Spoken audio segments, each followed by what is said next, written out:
Hi YouTube, RoswellNative here again in the bunker.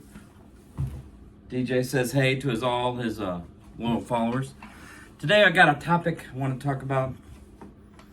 How I got my start in real estate investing. And let's see, a little background. I live in Roswell, Georgia. I was born in 73, so that makes me 48.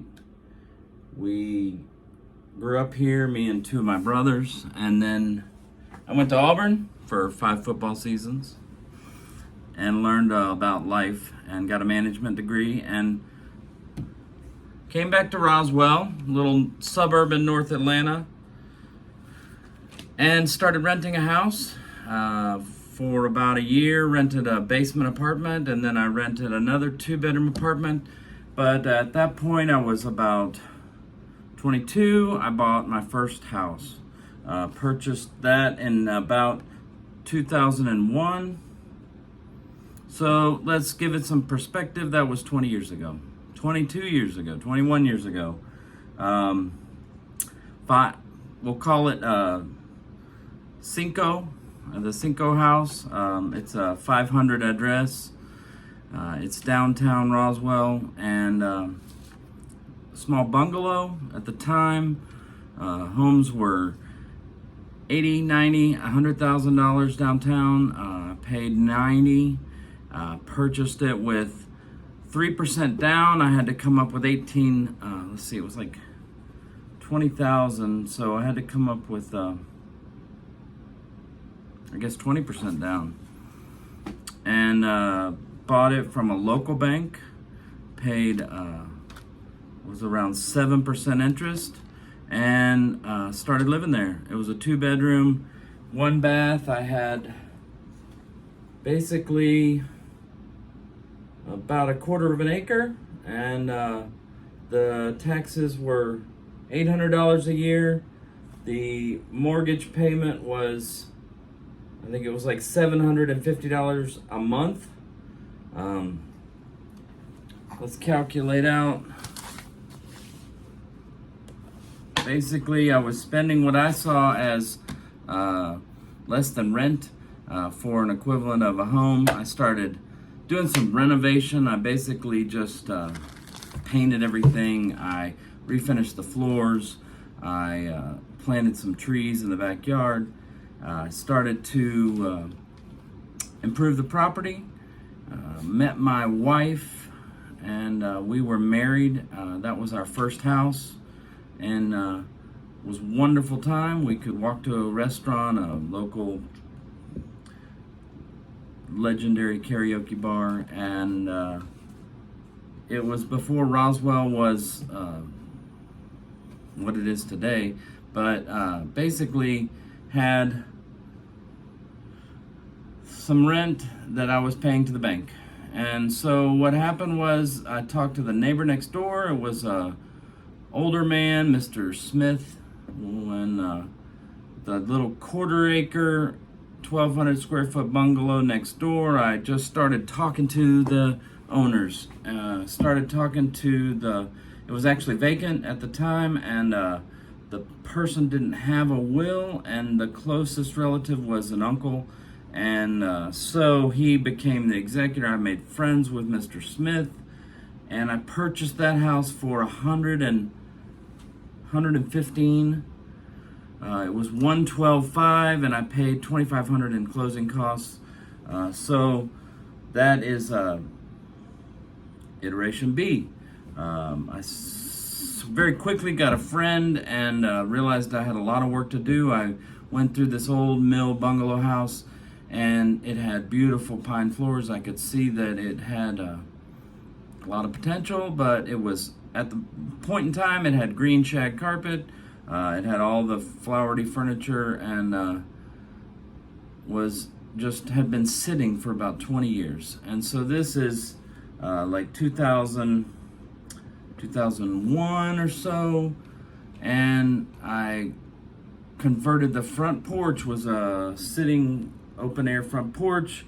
I put 4 little walls in. I put a wall down the middle, so I created an entrance foyer and it had a living room, and then it had a dining room. And so what I did was I had a hall that connected those. I took the walls out of the cut a hole between the living room and the dining room, made it a lot more open.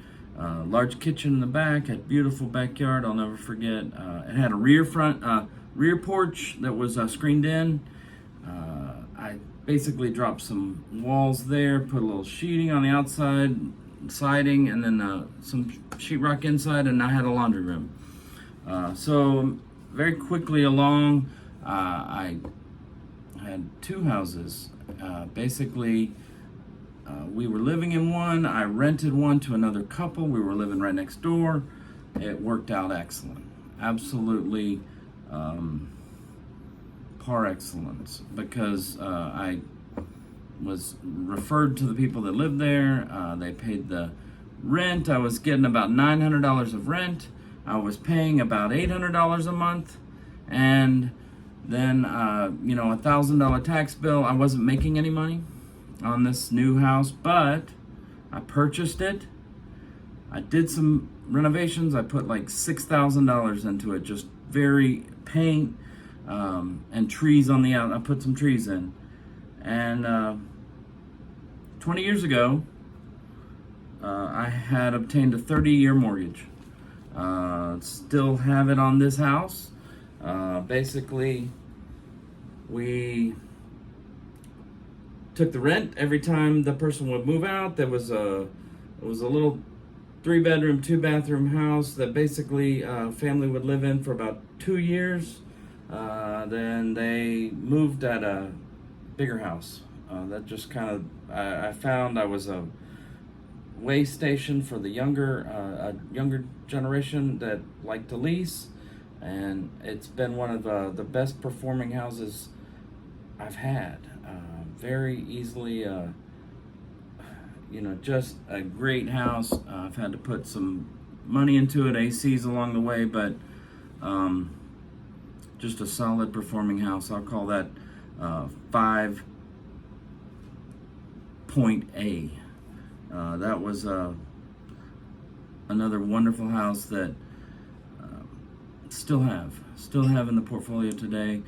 Next, we're living in the first little house. I bought the next door, and then an older gentleman lived in the next door, Mr. Jones.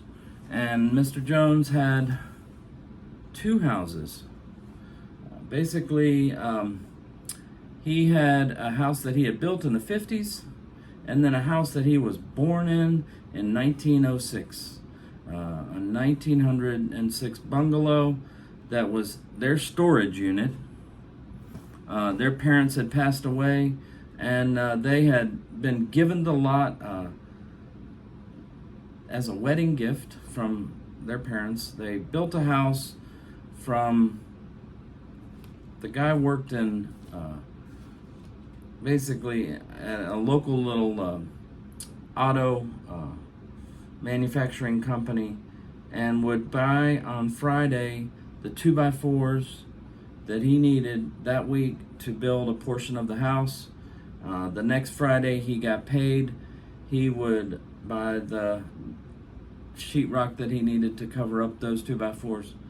And I assume for over a 2-year period or so, this gentleman built a home on a cash basis. He didn't have any borrowed from the bank, and so that's what I call the greenhouse. The greenhouse is a 3-2. It basically, I befriended Mr. Jones. He had a garden. I loved a garden. I would go down there, and so for the 2-year period or so that we're living there, I'm getting vegetables, and we would give them steaks every once in a while. They just basically lived a subsistence. They grew what they ate. They had a small little pension, but they were basically, they had their house and they grew their vegetables, and they didn't have any money. They had a great little house and their storage unit next to it. And eventually Mr. Jones was working on his little car house in the back and fell through and got sick and became ill and passed in about 2002.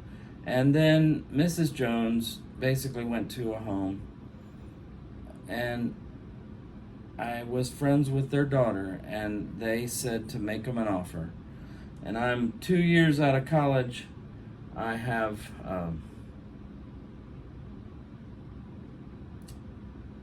acquired 2 houses. I'm making a little money in that job, and so we made them an offer of X for the first house and Y for the next house, 125 and 130, just on the hoof price. And they said okay. And so I scrambled at that point. I had about 90 days to close it. And so I went to 3 friends that I had. I went to a dentist, an attorney, and the other guy was a lawyer. So 3 guys. I said, guys, I have an opportunity to buy this land. It's great. It's got 2 houses on it. I showed them on paper how the house next door was financed and was performing. It was paying the mortgage, paying the note. They said, sure. I came up with the $250,000, closed the loans, and had now 4 pieces of property that were next door to each other, that were of a similar time period of home. And so initially the greenhouse didn't take a whole lot. It was in livable condition. I cleaned it up, I painted it inside, and we rented that very quickly. And so I start getting rent from a family that has a 3-2 for $950. It was getting more than the other 2, and I'm paying about $900 of that to our 3 partners and me. We're 4 of us, and they came along with the money, and I came along with the guts and the gumption to clean it up and rent it. So I start paying them the $300 on there, and then I needed a little more money to clean up the storage house, the 4th in a row. I had to save on every single corner. I just basically, I sanded everything and I painted the walls and I finished the floor, and it was beautiful. Absolutely had the Craftsman trim, had this heart of pine floor that just looked about an inch thick. Just absolutely gorgeous. Had a red tone to it. Had a little bitty coal burning fireplace. Still have it. Over the years, I started receiving the rent for those, and I would pay the 3/4 to my partner, and we would split the tax bill every year. We would split any of the profits every year, and very simply, I paid them back over the term of about 10 years. The rents went up, and I increased the amount I was paying them, and I paid them a return on their investment. It was like 6%, and I paid them their money back, and they were happy. And now we own the number 3 house on the block and the number 4 house on the block, and it's still in the portfolio today.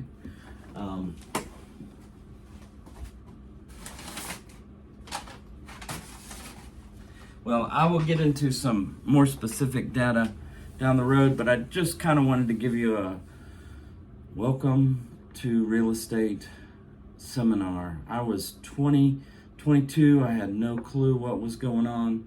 I basically just realized that I was going to be paying a rent amount, so why not pay that to a bank, and parlayed that into a large ongoing business that basically we enjoy our life and enjoy our business, and you can too. It's just that easy.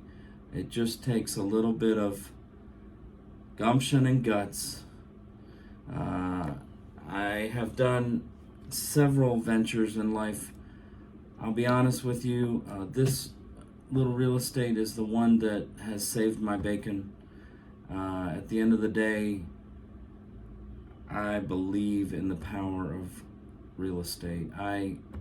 It's very simple. Once you get a contract, you can lease property with a contractual basis where they are obligated to pay you and you pay the bank. I'll be honest, the first 10-15 years, I didn't see any fruit of this. I was living, having to work another job that got the bills paid, but along the 15-20 year mark, the notes began to be paid off and the rents have increased. And the difference in between those two absolutely every year gets greater. I'm still paying the rent to the bank, but at this portion, the amount of interest is lower and the amount of principal is greater.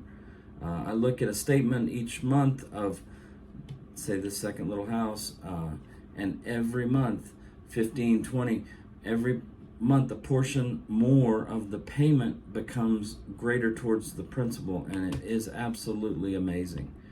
I wish that you could have the mind and the